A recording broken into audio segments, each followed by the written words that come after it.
Hello, fellow procrastinator.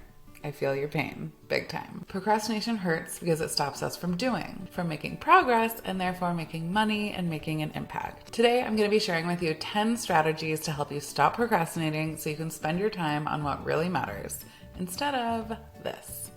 Hi, small business owners. I'm Lauren, a marketing coach here to help you stop procrastinating, get out of overwhelm, and actually do great marketing that helps you make an impact on your business, your life, and the world. I am also a recovering procrastinator. When I think about all of the things I've procrastinated on over the years, all of the time I've wasted, I can really get in my feelings about that. Life is just too short to not do the things that we want to do.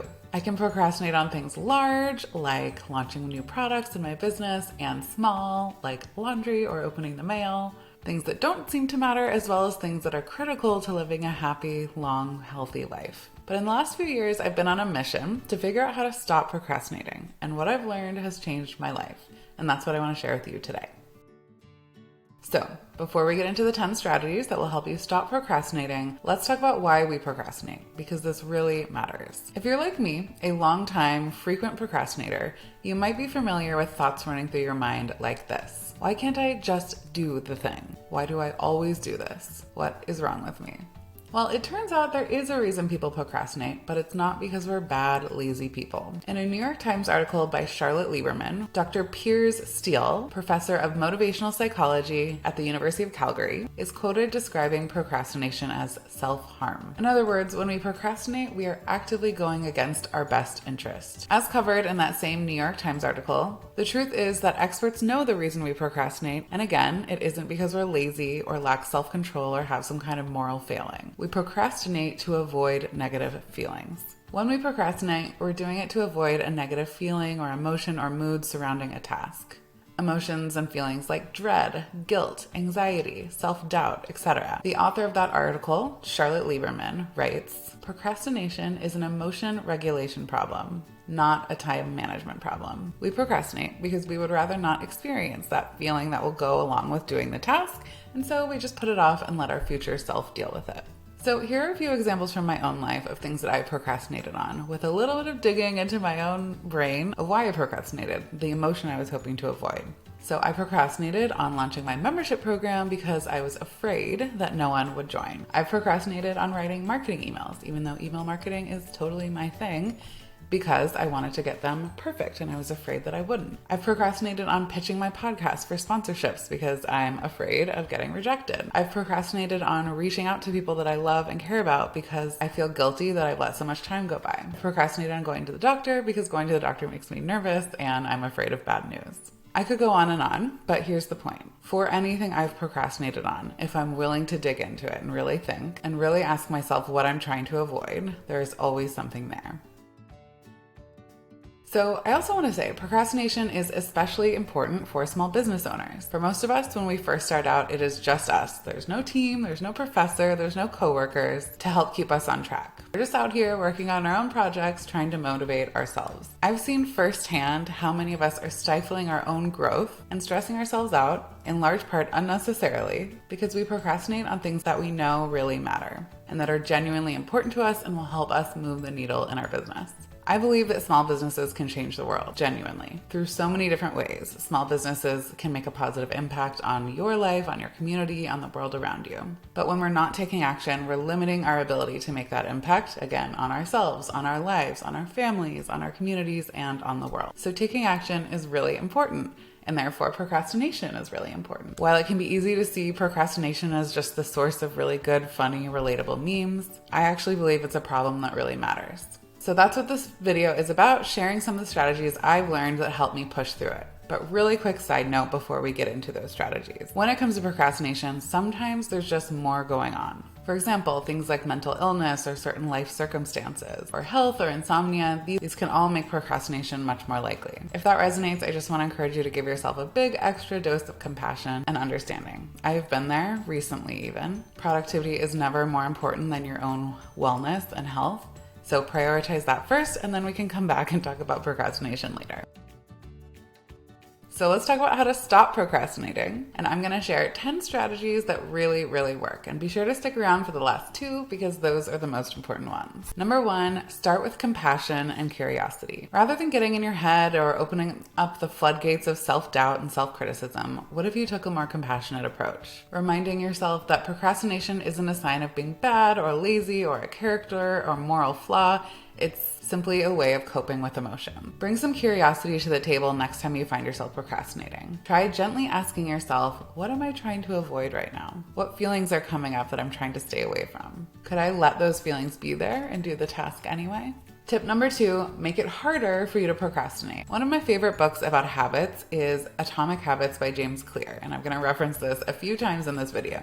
So get ready and read it if you haven't already. One of James Clear's principles for breaking a bad habit is simply to make it harder to do that habit. If there's something that you find yourself consistently procrastinating on, ask yourself, how could I make it harder for me to keep procrastinating on that? Maybe this means blocking social media on your computer or your phone using a tool like Freedom, for example. Maybe this means delegating the task to someone else, but ask yourself, what can you do to make procrastination more difficult in this scenario? Tip number 3 is to make it fun to do the task. Another principle from Atomic Habits by James Clear that is super useful when it comes to overcoming procrastination is what James Clear describes as make it attractive, or as I like to think of it, make it fun. When it comes to the things that you avoid doing or that you procrastinate on, what could you do to make it fun? For example, if you find yourself avoiding your business finances and going over those, maybe you make it a fun date for yourself where you buy yourself dinner, listen to your favorite music, and go over your finances then. And in fact, this isn't my original idea. Rachel Rogers, the author of We Should All Be Millionaires, first suggested this, and I think she calls it money church. Tip number 4 is to make it easy to do the task you want to do. Another principle from Atomic Habits that is really helpful when it comes to procrastination is to make it easy. In other words, make it easy to do the thing that you're procrastinating on. The simple reality is that we are so much more likely to do things that are easy to do. So if there's something that you want to be doing that you're procrastinating on, ask yourself, how could I make this easier? I know that when I make it easy for myself to eat healthy, like when there's healthy, ready-made, already prepared food in my fridge, I am much more likely to do it. Tip number 5 is to break the task up into the tiniest sub-tasks. Sometimes we get overwhelmed on things that just feel like really big undertakings. But what if, instead of trying to tackle the whole project at once, you just took a tiny bit first? Literally, pull out a pen and paper and just write everything down that needs to happen in order to get the larger task done. Prioritize them, put them in order, and you have made yourself a little project plan that is much more approachable and easier to get started on than simply having a huge, big, overwhelming thing on your list. Tip number 6 is to put it in your calendar. So let's try something. Think about something that you are currently procrastinating on. Seriously, think about it right now and I will wait. Okay, do you have something?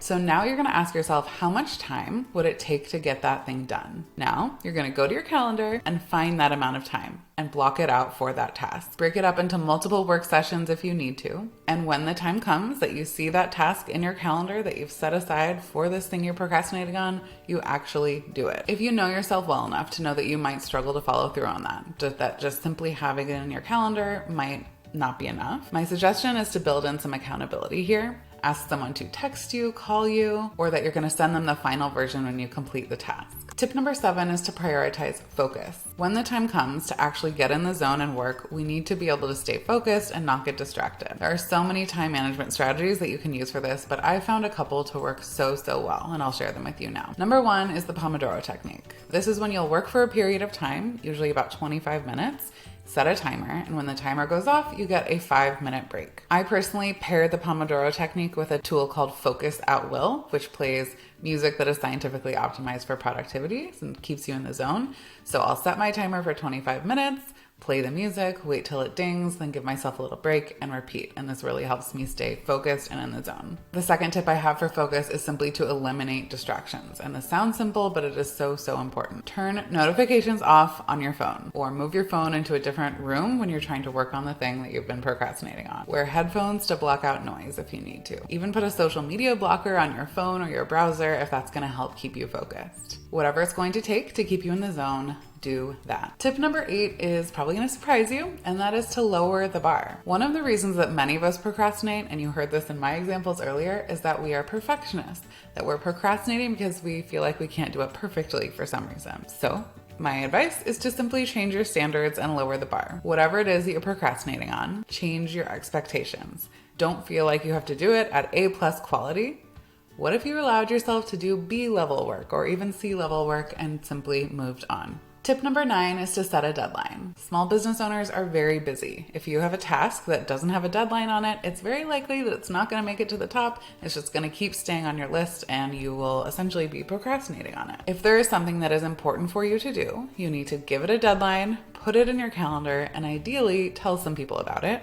Which brings us to my last tip, the most important one. Tip number 10 for overcoming procrastination is to create accountability for yourself. The fact is, when people expect us to do something, we show up. This is a shockingly powerful concept that we can apply and that honestly has changed my life and my business. If there's something that you want to be doing, but you are not currently doing it, you need to involve other people. This gentle pressure that accountability brings actually will help you get it done. So create accountability for yourself by telling other people what you're going to be doing and by what date. This could be your team, this could be peers, this could be your audience, your friend, a partner, your social media followers. There is no one right way to use accountability, but the point is to commit what you're going to do in front of other people so that you show up. Another way to involve other people in overcoming procrastination is to literally work side by side with people. So this might be showing up to a coffee shop together and working there. It might mean online co-working, like in a Zoom room. I believe in accountability so much, and it has changed my life so much that it is a core part of my membership for small business owners, because I know it is what will actually help us take action consistently. And as we've talked about, taking action is so critical. So if you're ready to stop procrastinating and start doing, check out the video that you're about to see on the screen. It's going to walk you through the 3 things that your marketing must do, and it even gives you a very impactful homework assignment at the end so that you can take action now. On this channel, I'm sharing everything I know about marketing your small business. We'll talk marketing strategies and tactics. I'll deliver hands-on tutorials and mini workshops. We'll talk about what's actually worth spending your time on when it comes to all of the things that you could be doing in marketing, how to show up consistently, how to make a marketing plan, and so much more. If that sounds good to you, subscribe to this channel so you get updated when new episodes come out. Thank you for watching, and I'll talk to you next time.